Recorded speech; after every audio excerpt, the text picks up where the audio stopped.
এই জায়গায় আমার ওয়াইফে নামাজ পড়তেছিল, এখানে যে এই পাথরটা মারছে।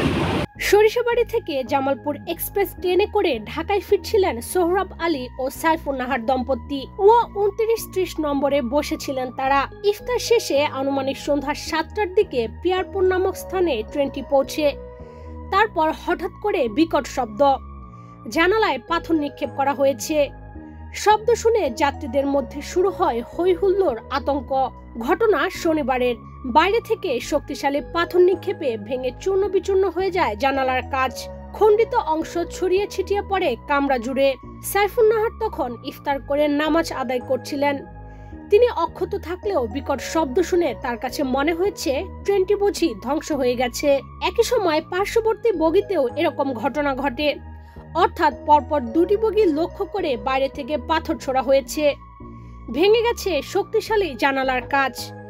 এ ঘটনায় পুরো ট্রেন জুড়ে আতঙ্ক ছড়িয়ে পড়ে। তবে ঘটনার সঙ্গে যুক্ত কাউকে ধরা সম্ভব হয়নি। কথা হলো, ট্রেনে পাথর নিক্ষেপের ঘটনা দেশে কি নতুন?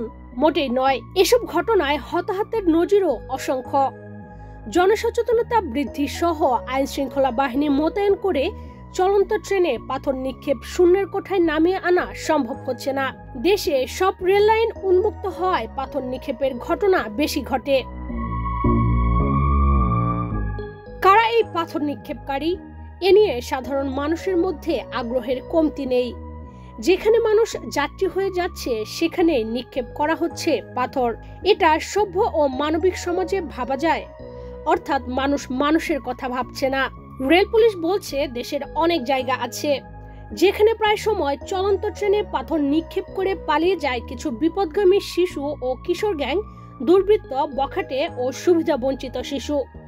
ওদের কাছে হয়তো বিষয়টা ক্ষণিক আনন্দের, কিন্তু তারা জানে না চলন্ত ট্রেনে পাথর নিক্ষেপ মানে একটি পরিবারের জন্য সারা জীবনের আক্ষেপ। 2019 সালের 1 নভেম্বর চট্টগ্রাম থেকে ঢাকার উদ্দেশ্যে ছেড়ে যাওয়া সুবর্ণ এক্সপ্রেস ট্রেনে ছোড়া ঢিল থেকে অল্পের জন্য বেঁচে যায় 13 মাস বয়সী শিশু। যে ঘটনা নিয়ে সারা দেশে রীতিমতো হইচই পড়ে যায়। ট্রেনে পাথর ছোড়ার ঘটনায় যাত্রীর মৃত্যু হয়েছে। সীতাকুণ্ডের ভাটিয়ারি এলাকায় 2013 সালে চলন্ত ট্রেনে ছোড়া ঢিলে প্রকৌশলী প্রীতি দাস নিহত হন। রেলওয়ের সূত্র মতে পশ্চিমাঞ্চল ও পূর্বাঞ্চল মিলিয়ে 80টি এলাকা চিহ্নিত করা হয়েছে যেখান থেকে ট্রেনে পাথর ছোড়ার ঘটনা ঘটছে। এর মধ্যে পূর্বাঞ্চলের 5টি জেলায় 20টি এলাকার 36টি স্পট খুব ঝুঁকিপূর্ণ, যেখান থেকে প্রায় সময় পাথর ছোড়া হয়। গাজীপুরের টঙ্গী, ঢাকার কারওয়ান বাজার, ঢাকা বিমানবন্দর, জয়দেবপুর, ময়মনসিংহ, জামালপুর, জগন্নাথগঞ্জ ঘাট, বাহাদুরাবাদ, কিশোরগঞ্জ, মোহনগঞ্জ, চট্টগ্রাম, আখাউড়া, ব্রাহ্মণবাড়িয়া, সীতাকুণ্ড, পাহাড়তলী, বটতলী ও নরসিংদী সহ 20টি এলাকার 36টি স্পটে পাথর নিক্ষেপের ঘটনা ঘটছে বেশি। জিআরপি সূত্র মতে ট্রেনে পাথর ছোড়ায় যেসব ঘটনা ঘটছে তার সঙ্গে জড়িত 80 ভাগই শিশু কিশোর, যারা বিভিন্ন বস্তি এলাকায় বেড়ে উঠেছে। এতে প্রায়ই যাত্রীরা গুরুতর আহত হওয়ার পাশাপাশি ক্ষতি হচ্ছে রাষ্ট্রীয় সম্পদ ট্রেনেরও। বস্তির এসব শিশুদের আটক করা হলেও বেশিরভাগ সময় মুচলেকা দিয়ে ছেড়ে দেওয়া হয়।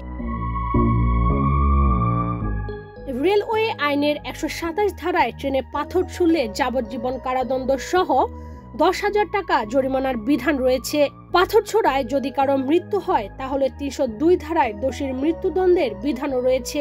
তবে পাথর নিক্ষেপের ঘটনায় শিশু ও কিশোররা জড়িত থাকায় তাদের প্রতি সহানুভূতি দেখানো হয়। এ আইনে এখন পর্যন্ত কারো শাস্তির নজির নেই বলেই জানা গেছে। ডেস্ক রিপোর্ট, বাংলাদেশ প্রতিদিন।